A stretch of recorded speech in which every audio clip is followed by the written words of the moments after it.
పిలుస్తారు. అందులో అచ్చులు, హల్లులు, ఉభయాక్షరాలు.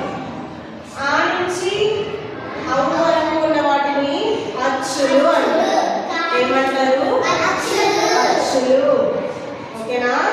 ఆ నుండి అవు వరకు ఉండే అక్షరాలని అచ్చులు అంటారు. ఓకే? కా నుండి బండిరా వరకు ఉండే వాటిని హల్లులు అంటారు. ఏమంటారు? కా నుంచి బండిరా వరకు ఉండే వాటిని హల్లులు అంటారు. ఓకేనా? నెక్స్ట్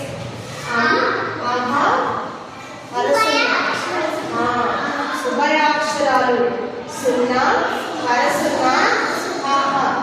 ఈ మూడింటిని ఉభయాక్షరాలు అంటారు. సరే, మనం ఈరోజు వర్ణమాలలోని అక్షరాలతో పదాలు తయారు చేద్దాం. ఓకేనా? ఇప్పుడు కళ అనే పదం తయారు చేద్దాం. ఇదేంటి?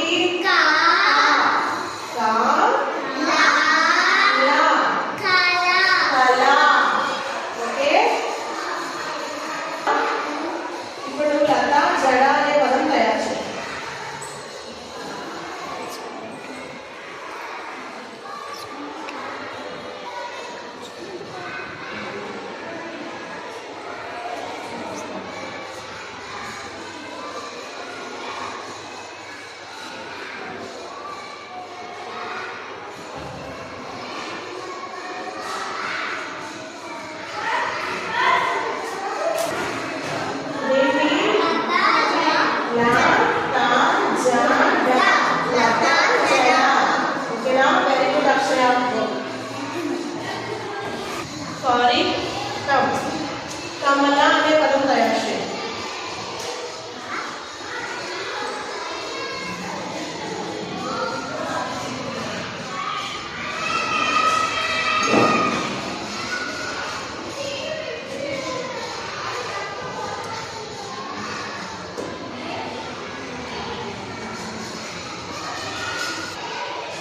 Very good.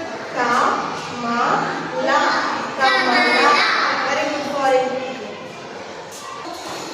నిత్య. తల